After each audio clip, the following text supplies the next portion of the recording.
पिठाई माझे कृष्णाई काढाई रंगा येई होये कर सोडून पायी ठेवी तसे माथा तुका विनवी पंढरीनाथा रंगी ओढवावी रंग कथा पुरवी मनोरथा माय बापा विठाला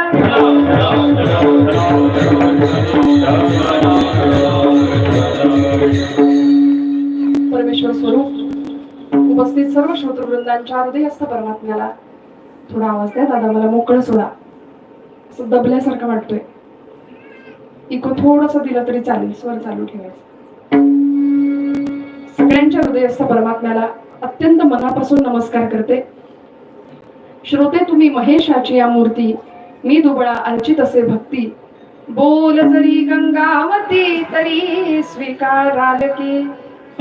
अतिशय उत्साहाने चालू असलेला हा अखंड हरिनाम सप्ताह, श्रीमद भागवत पारायणाचा हा सोहळा, नाथ महाराजांच्या अतिशय पवित्र आणि अतिशय परम पावन अशा ग्रंथाचं आपण पारायण करत आहात.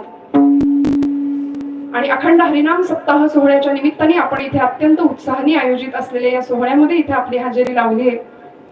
75वं वर्ष अमृत महोत्सवी असा अतिशय सुंदर योग जुळून आलाय. आणि माझ्या परम भाग्याने समस्त निवाणे ग्रामस्थवासियांचं मी आज आपल्या सगळ्यांचं दर्शन माझ्या परम भाग्याने घेतेय. साथीसाठी सेवेसाठी उपस्थित असलेली सर्वच मंडळी अतिशय गुणीजन आहेत, गायक वादक, माझ्यापेक्षा वय ज्ञान अनुभव या सर्व बाबतीमध्ये ज्येष्ठ श्रेष्ठ असलेले. आणि इकडे आम्हाला जर आरक्षण दिले, बहुतेक आज दिले की रोजच असतं, आजच आहे का, टाळ्या वाजवा यांच्याकडे. त्यामुळे असं पाहिजे खरं, म्हणजे आपण सगळीकडे पुढे आहोत नाही असं नाही, एसटीत पण आपणच आहोत सध्या, हो म्हणा, आहे की नाही महिला वर्ग. आजचा दिवस आपला आहे असं समजा. मला ज्यांच्यामुळे इथे आपल्या सगळ्यांच्या दर्शनाचा योग आला असे परमादरणीय आमचे रोहन दादा आहेत. खरं तर त्यांचं एकच नाव मला माहितीये, त्यामुळे बाकीच्यांच्या नावाचा उल्लेख माझ्याकडून होणार नाही कदाचित.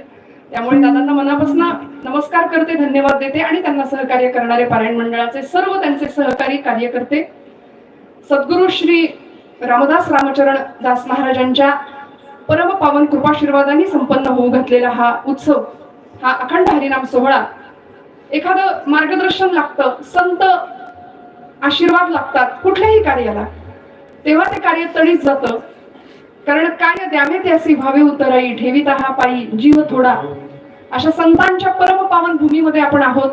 संतांच्या मार्गदर्शनाने आपण चालतो. मार्ग दावून गेले आधी दयानिधी संत, त्यांनी वाट दाखवून दिली म्हणून त्या वाटेवर डोळे झाकून जरी चाललो ना तरी आपण आपल्या ध्येयापर्यंत पोहोचणार हे निश्चित आहे. मला अतिशय आपल्या सगळ्यांचं कौतुक वाटतंय, आनंद वाटतोय. आणि सगळ्यात महत्वाचं म्हणजे हे जर पुण्यात घडलं असताना माझ्याकडून पाऊण तास उशीर तर लोक उठून गेली असतील. म्हणून आपल्यासाठी एकदा टाळ्या वाजवा, मनापासून धन्यवाद आपल्या सगळ्यांना. कारण आमच्या पुण्या मुंबईमध्ये तेवढी संवेदनशीलता आणि तेवढं समजून घेण्याची वृत्ती, मला असं वाटतं, मी फार धाडसाचं विधान करते ना तर भांडतील पुणेकर माझ्याशी. मी पुण्यात राहते आणि पुण्याबद्दलच असं बोलते, पण खरं सांगू का, आपण सर्व अत्यंत सहृदय भाविक आहात. मनापासून मला परमादरणीय रोहन दादांची आता चिठ्ठी सुद्धा आली.